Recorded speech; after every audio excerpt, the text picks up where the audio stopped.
폭염과 폭우가 반복되는 7월과 8월, 대형교회 교역자들은 휴가 기간을 통해 재충전의 시간을 갖습니다.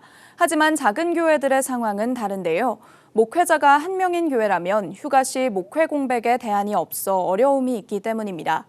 작은 교회 목회자들이 영적 재충전의 시간을 갖기 위해선 어떤 대안들이 있을지 취재했습니다. 장세인 기자가 보도합니다. 고양시 일산서구 한 상가교회에서 만난 양성철 목사. 양 목사는 코로나로 어려워진 교회를 접고 선배 목사의 도움으로 교회의 일부 공간을 빌려 7명의 성도들과 예배를 이어가고 있습니다. 상황이 이렇다 보니 2009년도에 개척교회 목회를 시작한 이후 제대로 휴식 기간을 가져본 적이 없습니다. 휴가를 가면 그 성도들이 또 이제 예배를 쉬어야 되는 그런 일들이 벌어지다 보니까 큰 교회면 괜찮은데 작은 교회에서 만약에 그런 일로 인해 가지고 한 성도라도 시험에 들면 지금 현재 작은 성도인데도 또 그 성도들이 또 나가게 되면은 또 안 되니까 그런 이제 부담감 때문에 아마 휴가 가기는 많이 힘들죠. 아이들과 무리해서 제주도 여행 한번 간 것이 전부라는 양 목사는 긴 휴가가 주어진다면 가족과 시간을 보내는 것은 물론 하고 싶은 것이 또 하나 있습니다. 우리 이제 뭐 선배 목사님 저희들이 이제 존경했던 그런 목사님들의 그 예배 장소에 가서 우리가 예배도 같이 동참을 할 수도 있고 또 그 교회 가서 이제 또 어떻게 목회를 하시는지 탐방도 좀 할 수도 있고 목회 노하우라든지 설교 노하우 같은 거를 좀 이제 들을 수 있으니까 그것만으로도 이제 목회의 자산이 될 수 있으니까. 교역자가 많은 대형 교회에서는 1, 2주씩 돌아가며 휴가 기간을 갖는 무더운 여름. 한국 교회의 대부분을 차지하는 소형 교회에서는 상상조차 할 수 없는 일입니다. 교역자에게 휴가란 단순한 쉼을 넘어 영적 재충전의 시간입니다.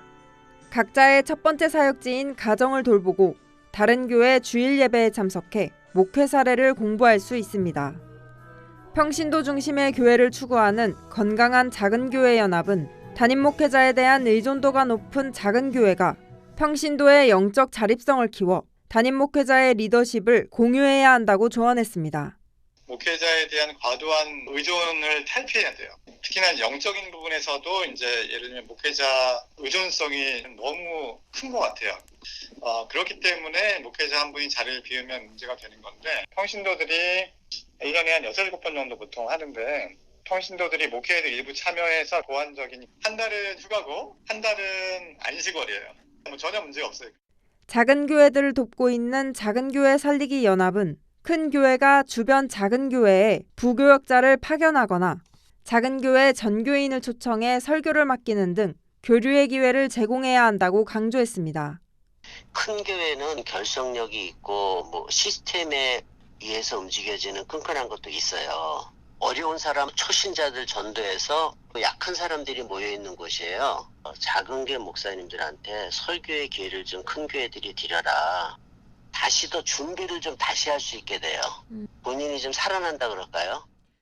목회데이터 연구소에 따르면 목회자의 48%가 지난 1년간 불안증과 수면장애, 우울증 등을 경험했다고 밝혔습니다. 작은 교회 목회자들도 안정적인 구조 속에서 영적 재충전의 시간을 가질 수 있도록 환경 개선을 위한 더 큰 고민과 실천이 필요해 보입니다. 구티비 뉴스 장세인입니다.